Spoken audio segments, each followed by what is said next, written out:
So let's do a quick intro. Okay, so please use the comments as you're doing already to submit any questions that you might have.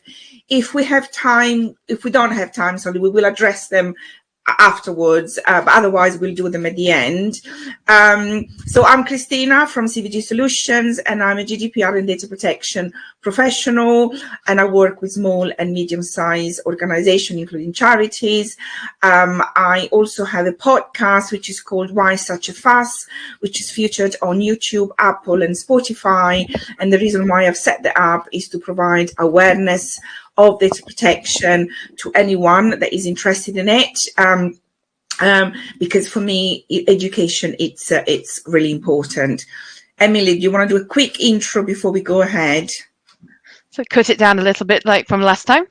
Yeah. Hi, Emily. Hi, Emily. Hi, Emily's. Hi, I'm Emily, aka Records Management Girl. I'm fundamentally a very sad person because I love things all record keeping. I've devoted my career to making records management sexy, and I've got 20 years experience as of next year, so I think I've got a long way still to go. It's very much an uphill battle. Alongside being a records nerd, I'm a gamer chick and a seamstress and crafter. When it comes to records, I enthuse about it in all mediums, including my newsletter and my blogs, where I've got a crime file series. Do check that out. I also do things like selling retention schedules, escape room training, and I do consultancy for projects. And lastly, I've got a nerdy t-shirt making going on, and you have the chance today to win one. So if you stay till the end, you have the opportunity to either win an I'm silently judging your privacy notice, or a data protection queen king one as well.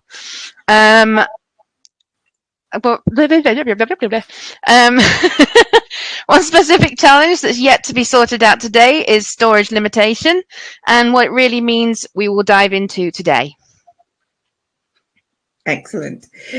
So before we begin, just for everybody to be aware, this session is being recorded by LinkedIn. But we will also be using it for ourselves to market our products and services on various social media channels and also our websites. So as always, I like to start from the beginning.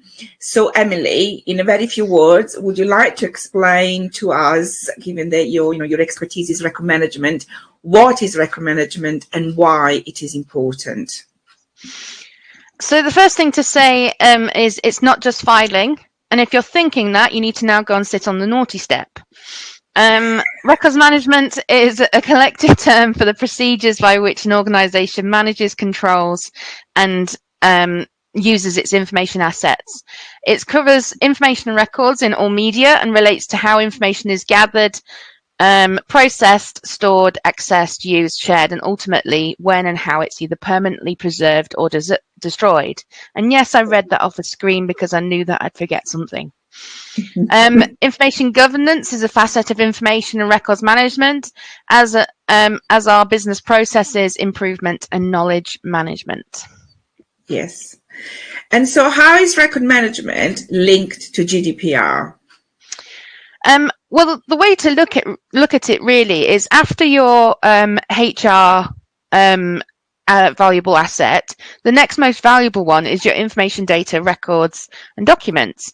And records management's three fundamental requirements is to know what you have, why you have it, and how long to keep it. And I think we can all agree that it's the same basics for data protection, because I don't understand how you are doing data protection if you don't know what you've got and you don't know how long you've got to have it for or where it is. So yeah, I've yet to have anybody argue with me on that.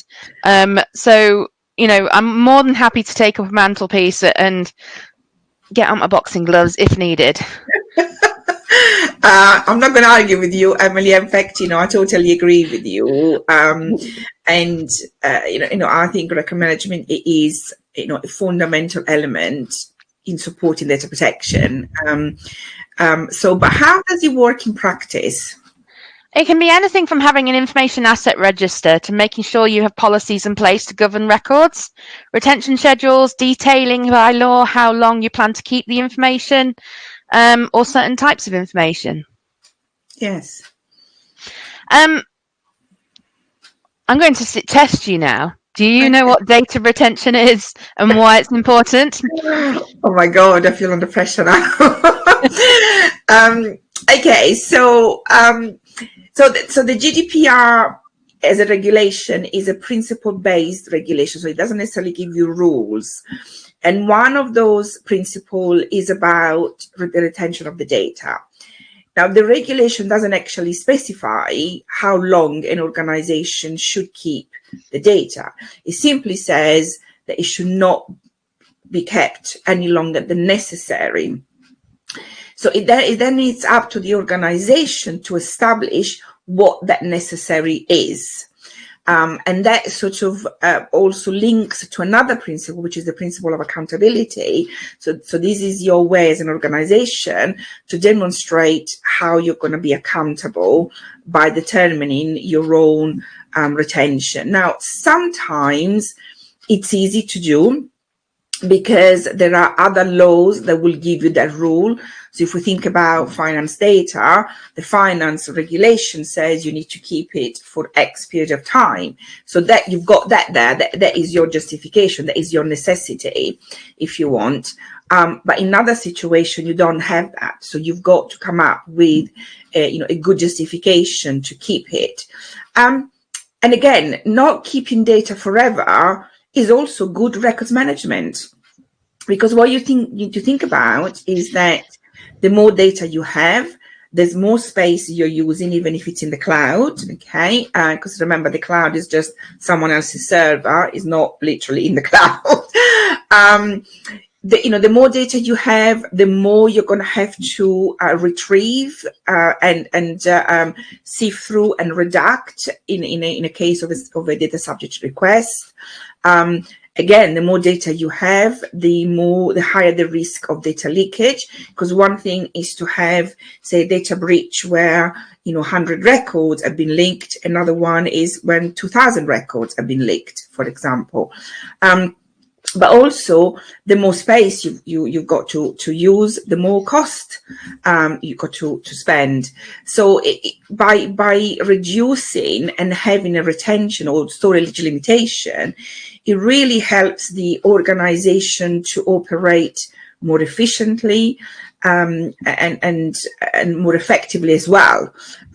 So there is a lot of multiple benefits, if you want, to applying storage limitation, besides the fact that it's a legal requirement. And now, Emily, the GDPR puts a lot of emphasis on the record of processing activity, or ROPA for short. In fact, there is an entire article on it. What are your thoughts on that? I'm not very positive about it, to be honest. Okay. A lot of people seem to think that the ROPA gives control over the management of data, but I personally disagree. I feel it's just an exercise that people do because they're required to do it, when realistically is that they're not managing all of the information within the business. I don't think it does what you need it to do. I think we should look at what potentially helps with and what its downfalls are. Okay, I'm going to have to disagree with you on that one, Emily. Yes, I mean, obviously the ROPA is primarily focused on, the personal data element rather than the entire, information asset of an organization. However, data or personal data can be anywhere within an organization and in any process. But I find it really useful because actually what is captured in the ROPA, then I use it to then create the privacy notice or to populate the privacy notice. In some instances, I also use what's in there to populate or to feed into policies. And I also tend to create or get my client to have, work with my client to create a data flow map to support the actual ROPA itself. because when we do the exercise, because it's visual, they can see it. All of a sudden I get comments like, "Oh, I didn't know we did it that way. Oh, didn't know we used that particular app or software, or use the data in that way, or shared it with so and so, etc." So the ROPA can be quite a flat document, or if it's in a system, it can be quite flat. But once you start putting it into a visual document, I think that it's when it comes alive. And I find it, from a GDPR perspective, I find it really useful. Okay. Sorry. I just feel it's just one of those, like, once you've done it, once you create, no one's going to really look back at their privacy notice once they've done it. Realistically, there's the whole sort of like last reviewed. If someone went onto it and went, "Yeah, looks all right," and then moves on from it again. So I feel like once you've populated the privacy notice with the ROPA contents, what else does it do? And I think we could have a whole hour just talking about this. So I'll carry on with the other questions. Why do we? I've got Scott in the comments saying, "Hang on, Emily." I've got Scott in the comments saying that he's with me. Sorry, Emily.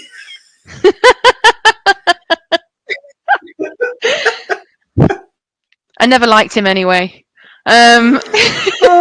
Sorry to interrupt you. Why do we, as a data protection professional, believe that the reason of business struggling? Hang on, let me try that one again. Why do we, as data protection professionals, believe the reason of business struggling with data retention? That doesn't make sense. Yes. Okay. Why are businesses struggling with data retention? Yes. So, okay. So for me, with my experience so far with the clients that I've worked with, most of them have been around for quite a while. And so they tend to have a lot of data, a lot of legacy of data that they've accumulated over the years. And so obviously, sort of getting to what I call point zero, it's a mammoth task. But my argument with that is, once you've done it once and you get to that point zero, then it's just about maintaining it. And it's about then, starting with the right foot forward from that point onwards. Is also viewed very like a manual activity that the organization has to invest time and effort every year to maintain it. So this is where I would sort of say use automation as much as you can, so that, makes the life easier for everybody. But also there is the human nature, the human element to the process. As human, we tend to want to keep stuff just in case I might need this in the future. There is that sort of feeling of loss. What if I lost it, and I can't use it? So there is that resistance to it. So we have to overcome it. My husband drives me absolutely bananas because he's one of those people that wants to keep everything, while I'm the total opposite. So we have a garage full of stuff, and I'm slowly, getting him there to clean it, because I keep saying to him, "Well, what do you need this for? You could sell it on eBay." So that seemed to be working. So the stuff is going down into the garage, which is great. But yeah, I'm one of those people that if I haven't used something for over a period of time, off it goes. Because it's just clutter, and not, obviously I'm talking about things in the house, but if you think about data, it's the same situation. The more data you have, it's just clutter, really. And as I said earlier, it will increase your cost, it will increase your risks, it will increase, a lot of your effort when it comes to data subject requests and so on. So that's I think mine aligns with you, because it's firstly getting rid of anything. It feels extremely scary. Yeah. Because deleting means it's gone, like gone, never to be seen again, gone. So organizations worry that they may delete the wrong thing, for example, and not realize that they've deleted it, and then it's gone past that time limit of being able to actually recover it. And you don't realize that you needed something until something comes up. So yeah, there's that, and needing the information in the future. Also, by law, a lot of them don't know how long to keep the things for in the first place. So they just kind of go, that sounds like a tomorrow problem. And then tomorrow comes and they go, that sounds like a tomorrow problem. And they just kick the can further and further down the road until it blows up in the face. Yeah, absolutely. Yeah. And so again, looking at records management, Emily, what challenges does the GDPR gives to record management? Data protection only says just not to keep it for too long, which doesn't work for many people because they want to be told exactly how to do something. Like if you in the GDPR or in the Data Protection Act said, right, you're to stand on that spot for 30 minutes on one leg with your tongue stuck out and the coat hanger in your hand, they'd be very happy to follow those rules. Yeah. I've just made that image up, by the way. They like, if it tells you need to do something, then you'll do it. But if you're left to your own devices on how to do something, I feel that there's just too much flexibility or scope or anything and so people get overwhelmed by it. And again, like I said about kicking it down the path, what is too long? Like, I'm pretty sure that's a university essay in itself. Yeah. So yeah, I feel it's too much of a big issue to tackle for a lot of people, and so they just stick their heads in the sand. Yes. And instead, what they should be doing is come and talk to us. We'll help you. Yeah. But yes, attention schedule off me. But you're absolutely right. The regulation doesn't give you those specific rules. It basically is forcing to a degree, or is asking the organization to take responsibility and accountability for their decision to decide, I will keep this data for this period of time. And so it's kind of forcing the organization to take ownership, really. And in your opinion, Emily, is the regulator, so the ICO, providing any help or support with record keeping? How did you ask that question with a straight face? I couldn't. One word. No. The ICO are responsible for giving advice and guidance for record keeping because they regulate the Freedom of Information Act, and you've got Section 46 in the FOI Act, or 61 in Scotland. I have tried multiple times to get into the ICO to get them to talk about record keeping. I've even offered to do the entire work for them and offer it for free. Like, I don't, sort of throwing myself on them. I don't know what else I can do.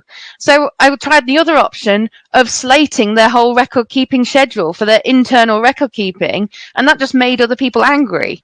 And I was like, it's not my problem. It's terrible. I had to almost swore then. I don't know what I've got to do to get the ICO to get to. Well, to be honest, they're not even doing anything for data protection. They're not doing any fines or anything that's actually helping the practitioners out there out. So I don't even know why I'm bothering with records management, because surely data protection comes first. So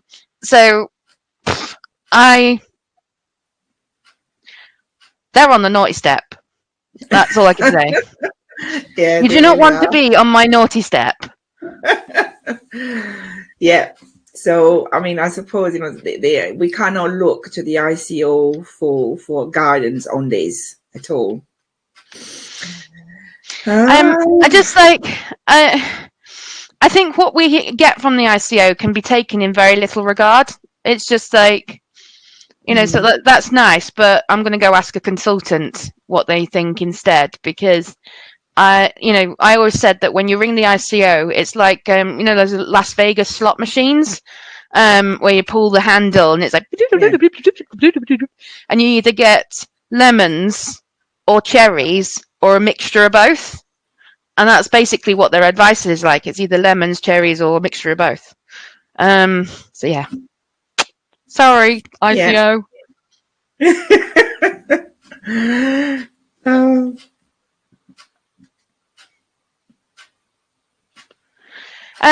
Okay, so I just realised I missed my own prompt. Another one for you that's test your records management knowledge, Cristina.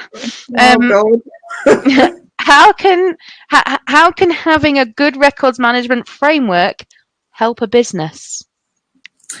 Pressure's on. Okay, so when it comes to, for example, subject access request, knowing where your data is, I think it's absolutely fundamental and if not vital. But, again, good record management, if you only have the data that you need, so the volume of data also plays an important part, which I said earlier. The more data you have, the more you have to collect, retrieve and redact, which again, it's more effort, more time, more labor in some instances as well. Understanding what you have and where you have it will also help you with managing and addressing data breaches, rectification, data rectification as well. And so, as I'm kind of feel like I'm repeating myself, but it will help the organization, will allow the organization to operate, much more efficiently and effectively. Again, the more data you have, the more storage you will need, the more you're going to have to pay, so the higher the cost. So actually, applying storage limitation will reduce that cost, will reduce, the effort, the risks. So I can only see benefit from having, a records management framework and applying storage limitation. What do you think, Emily? I think you just passed the test. Gold star for Cristina. I'm going to take the certificate in the post then, Emily. Yeah. Maybe you just deserve a data protection queen t-shirt.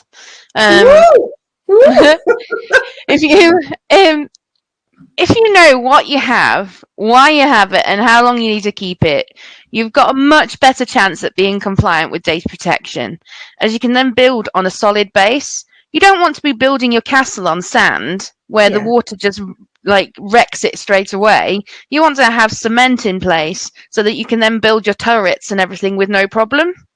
You said everything that needs to be said for now, which is why you get a gold star. Oh, thank you very much. Wow, I feel so privileged. Twice in 24 hours. And, what could possibly go wrong? Every day there's something going wrong, pretty much, with record, and I mean that by records management, not just being pessimistic about life. Every day there's something going wrong. Records management moves up and down the political spectrum based on what the latest disaster is. Just some example of events that we'll be aware of: Lucy Letby, Donald Trump, Soham murders, Ashley Madison breach, Boris Johnson as an entity, and also everything else he did, systemic failures in the Met. These are all things that I've written about in my Crime Files series, and you can find them on rmgirl.co.uk/blog. There's always something records management related. I actually wrote on my LinkedIn newsletter thing that I've just started about Prince Andrew and the photo. Oh yeah. And an update to the Lucy Letby case. So you might want to subscribe to that as well. Yeah, it's a good idea. I will subscribe. I don't think I'm subscribed, but I will, Emily. Thanks. How would you summarize our discussion, Cristina?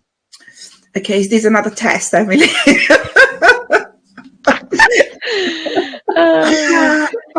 Right. Right. Let's see if I pass this one.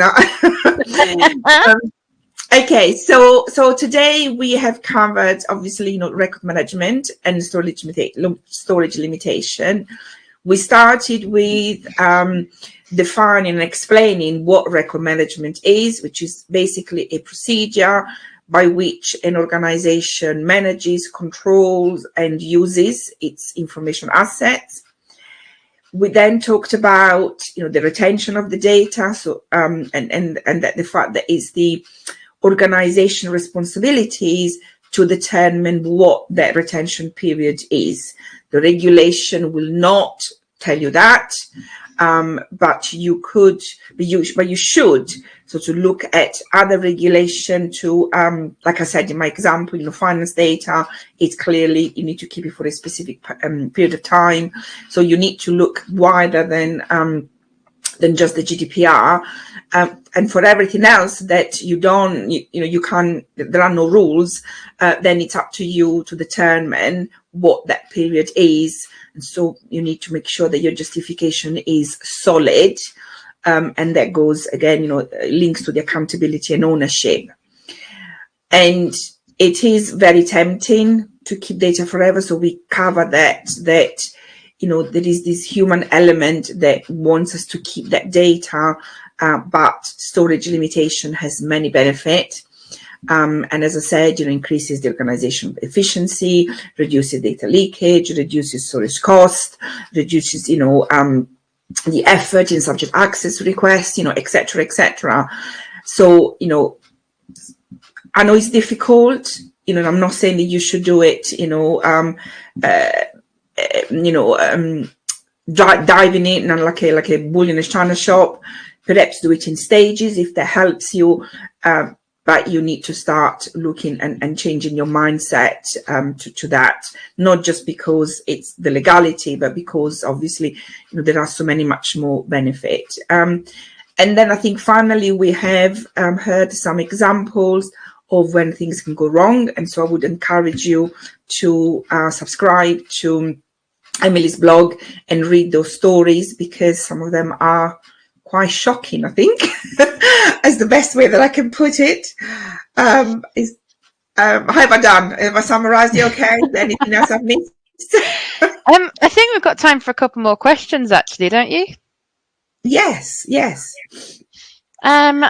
So go on. You can ask me. All right, I'll ask you. Okay. So, what is the maximum time that I can keep the data for? There's no retention period for data, as records are not classified by their format. More of the topic about what they're about. The same applies when someone asks how long they should keep email for. Oh my God, if I had £1 for every time someone's asked me how long to keep email for, I wouldn't be here right now. I'd be in Maldives at least. And yeah, it's something that is physical and digital has the same retention period. So it doesn't matter what format it comes in, it's got the same retention period. Think about the topic. So in an email, for example, if one email you're talking about child protection and another email you're talking about finances, the difference in retention between the two is huge. So forget the format, remember the topic. Yeah. Okay. This is your last question that I've got to test you on. Okay.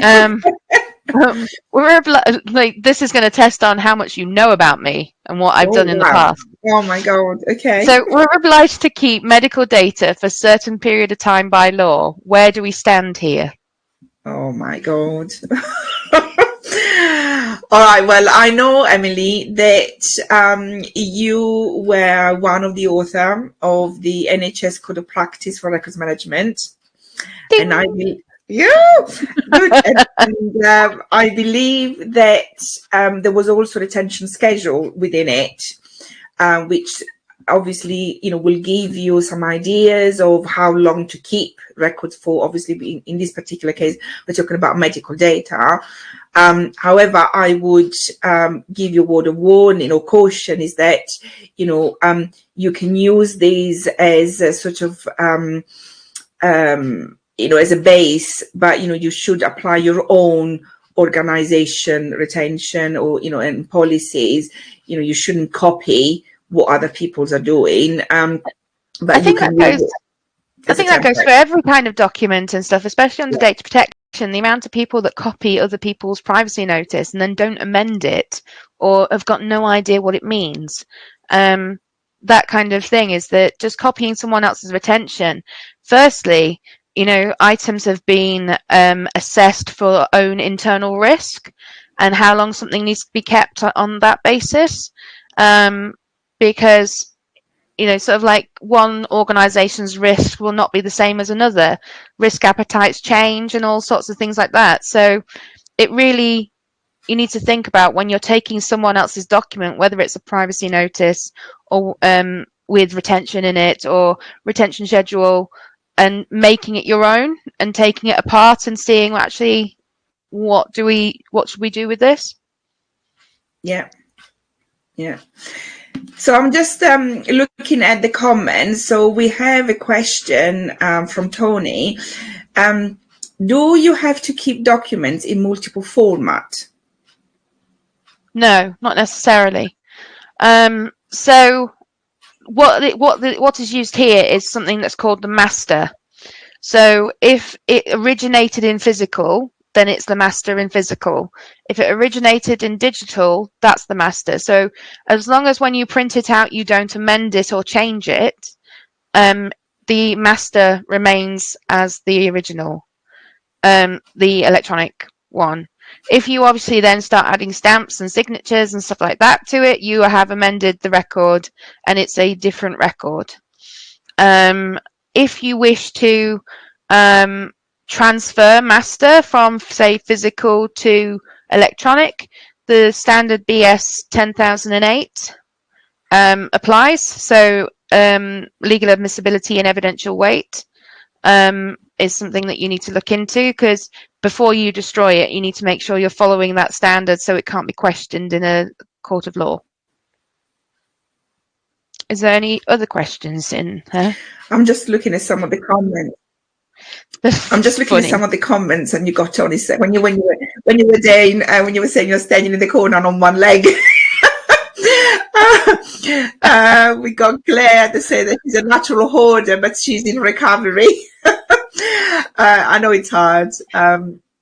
So then we have one question, and do you think storage is going to get cheaper and more available due to tech progress? Or do you think there will be a big turn to storage limitation for either cost or climate reasons? Personally, I think the climate reason would be the driver, because obviously, you know, there is the electricity implication and all of that. Yeah, I think there will be one. I don't think it will be cheaper. I think it will be the climate will drive organization to limit their storage. Basically, that's what I personally think, and I'm not saying I'm right. It's just my thoughts. What are your thoughts on that, Emily? I agree with you on the climate front of things, because obviously any well-maintained archive will have, you know, the need to have it set at a certain level temperature and things like that. And all of the offsite storages companies also run, you know, quite high level equipment. I genuinely don't know what to do for the future. I know that digital preservation is going to take its course as well. Yeah, do you know what? I don't know the answer really myself. I think you've done it really well. Thank you. Oh, thank you. There is Naomi asking if there is a way we can share with colleagues who are not on LinkedIn. So in the next few days, Naomi, these will be on my YouTube channel, so you can then use that link. But if you link with me, Naomi, I will share the link with you. Let me see. All the previous one is all about we can't see you, we can't hear you. Okay. I can't see we've come to any. a close. I think so. Let me just hang on. There's something else.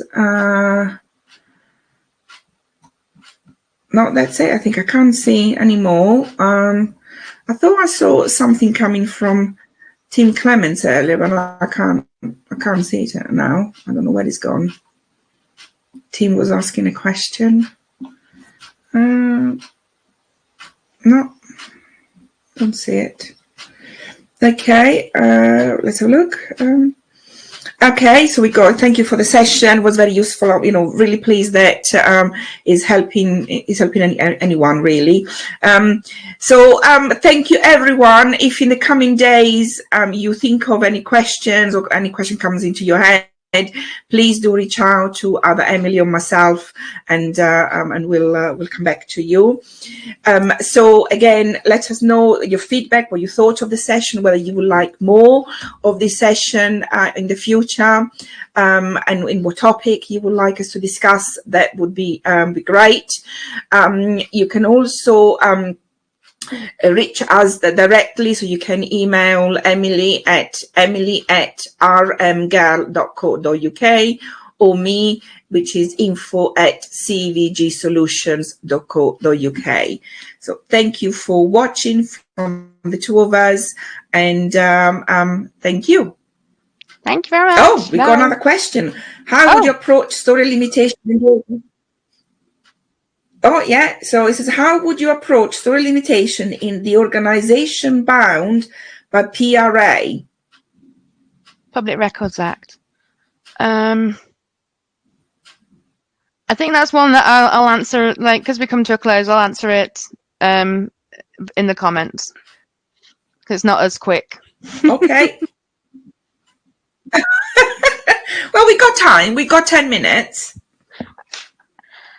Oh, dear me. Okay, so Public Records Act, I can only assume that they are talking from England and Wales, because there's got the Public Records Act, the Scotland Act, and that would be PRSA, I guess. So under the Public Records Act, there's a requirement for records being transferred to archive after 20 years. Now, if you have a business reason to keep something for a certain length of time, then, you know, sort of like storage limitation doesn't apply, because it's not like you're keeping it forever. Yeah, as long as you can determine that the reason why you need to keep it is a business reason, then that's not a problem. Also, I believe you can answer this with regard to like archive research and needing to keep things longer with the exemption. Cristina, can you answer that in terms of, you know, where you have once you're no longer needing your original processing condition, and the exemptions for processing enables you to send stuff to archive and research? Yeah, you can keep it under sort of, research and historical data. Yeah, you can keep it under that sort of banner if you want. Yeah. Yeah, so there's basically is that if there is a piece of legislation that requires you to do something, you follow it, and certain parts of data protection don't apply. With regard to personal data going to archive, it wouldn't be able to be made published. There would have to be redacted ones provided. Now, whether that is redacted from yours before you send it to archive, or if archives will then redact it before publishing it, is a even longer question. So yeah, is that if you have simple as if you've got a piece of legislation that requires you to transfer records to archives, then data protection does not apply in its straight format. You then have exemptions, etc., that enable you to do it. Fantastic. Thank you very much, Emily, and thank you everyone for participating. It's been great, and we will look forward. Some people are saying that we want to see more of this, so hopefully we'll do some more then.